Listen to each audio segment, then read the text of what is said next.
Farnborough, the Society of British Aircraft Constructors' annual display adds once more to its worldwide reputation.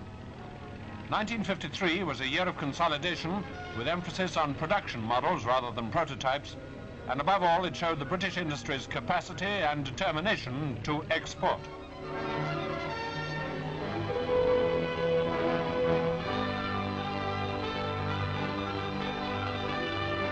Visitors come to this show from over 90 different countries. One of them, King Hussein of Jordan, flies his own plane, a Dove.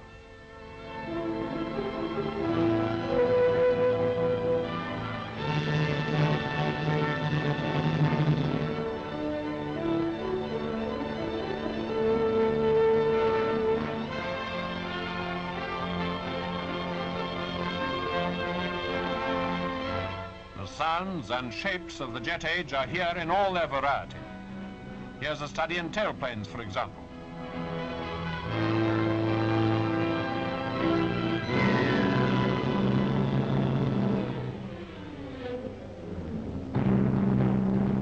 Now the flying sequences and the civil types. First, the Vickers-Viscount, the world's first turboprop airliner. Familiar now to all air travelers in Western Europe where it's in regular service. And the helicopters. Here's the Bristol 173 or rotocoach with twin engines. The pilots demonstrating its ability to use small enclosed spaces. This year the 173 appears in new form with small stub wings which take 30% of the load off the rotors.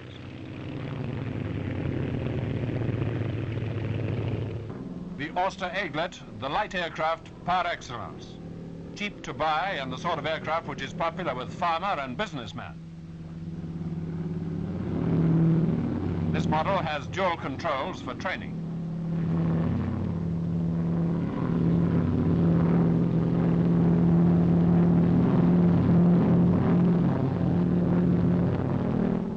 The Comet put commercial jet propulsion on the map.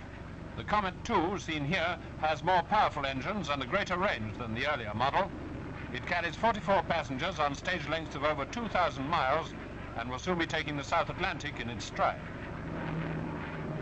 This large new freighter, the Blackburn Beverley, may look cumbersome in the air, but it carries over 20 tons of freight and can operate from small airfields with grass runways. It's on order for the Air Force, and commercial types are also being developed.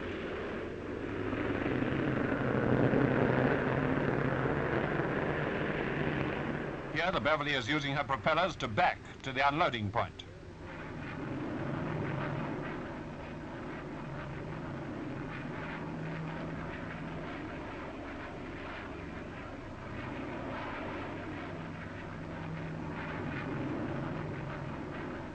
The Princess flying boat, making a slow-speed fly-past over the runway, is fitted with turboprop engines of the same basic type as those in the Britannia.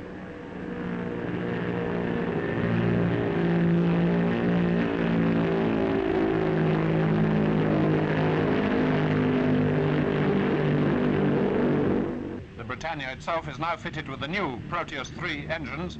It can carry 100 passengers in solid comfort over very long ranges. More important still, operation costs are particularly low.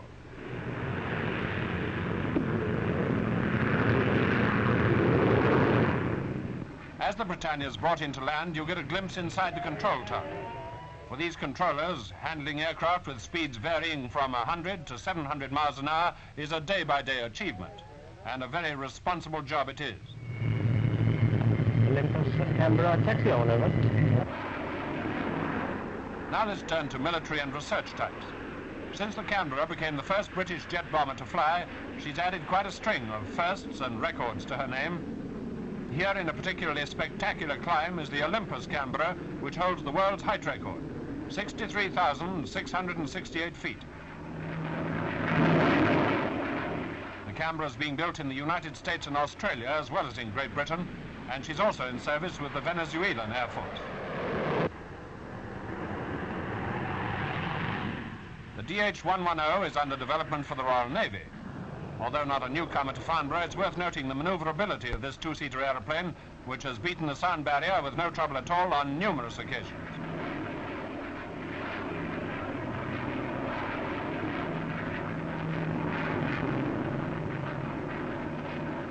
As a contrast, the short Seamew, also in production for the Navy. A turboprop anti-submarine aircraft which can take off and land from small escort carriers. In the purely research class, the SB-5, a product of the same firm, is designed to test performance with the wings swept at varying angles. Here they're set at 60 degrees, but they can be moved back still further to 69 degrees. The position of the tail is also adjustable.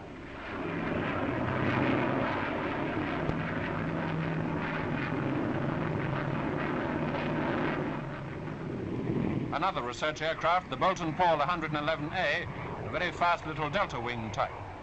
Head-on, it has a rather grim appearance.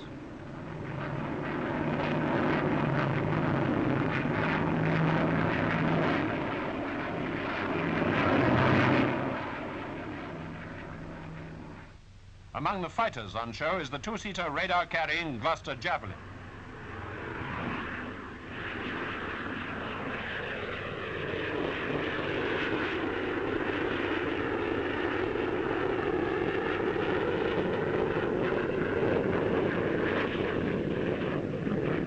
Here it demonstrates its astonishing rate of climb.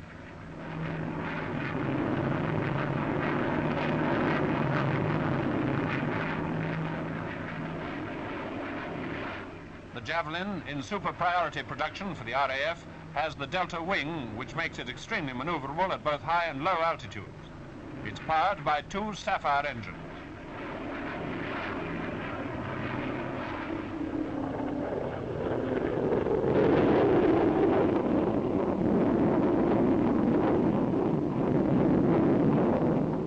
Two Supermarine Swifts take off.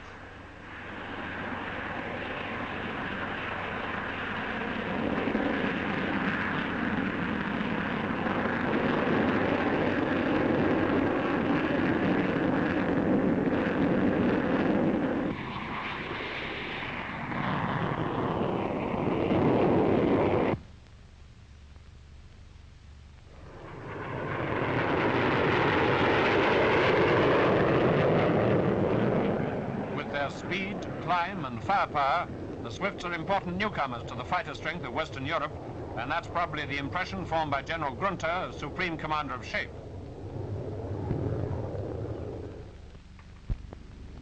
The Hawker Hunter has broken some important world speed records, and here's test pilot Neville Duke with his record-breaking machine in a slow fly-past over Farnborough.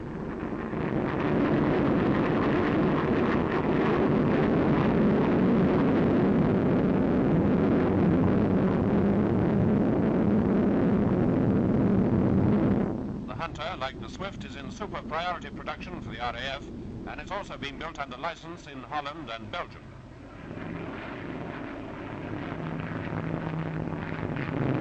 She too can fly at supersonic speeds.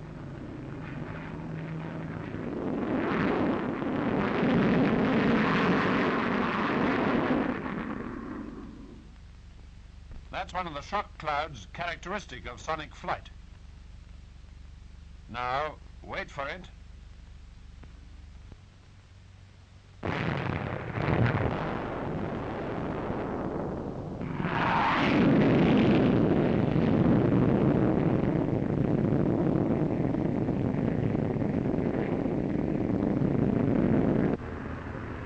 The Handy-Page Victor, another new aircraft on show at Farnborough for the first time, is Britain's latest V-bomber to go into production.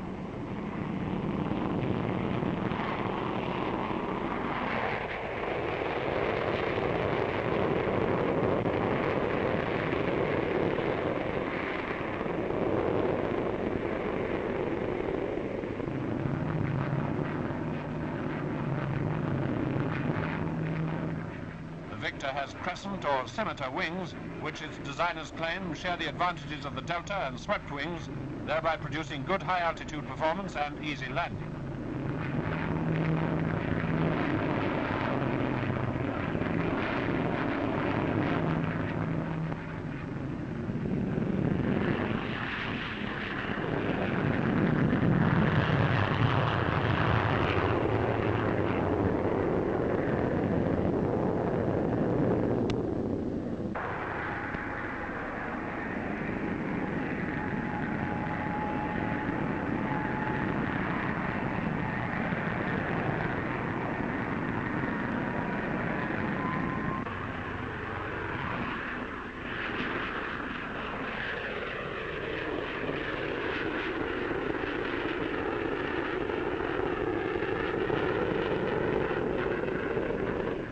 Baker's Valiant was the second V-bomber on show. This is the Mark II variant.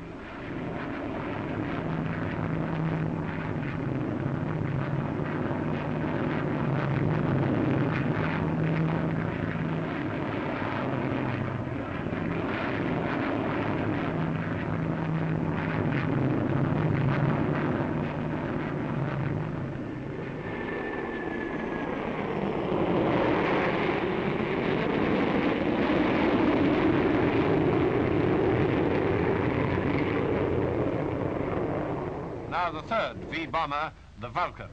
The Vulcan, the world's first delta-wing bomber, is in production for the Royal Air Force.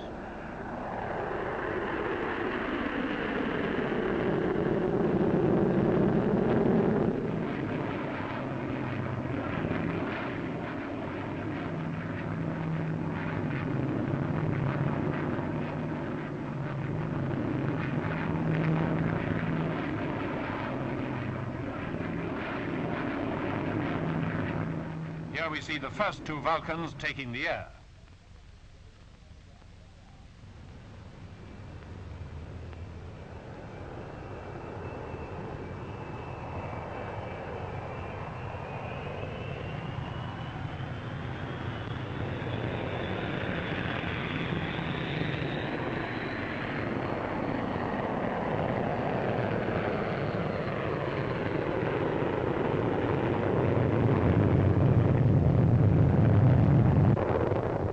Flying in formation with the small experimental Avro 707s from which they were developed, they pass majestically by, bringing to a close the display of this year's aircraft.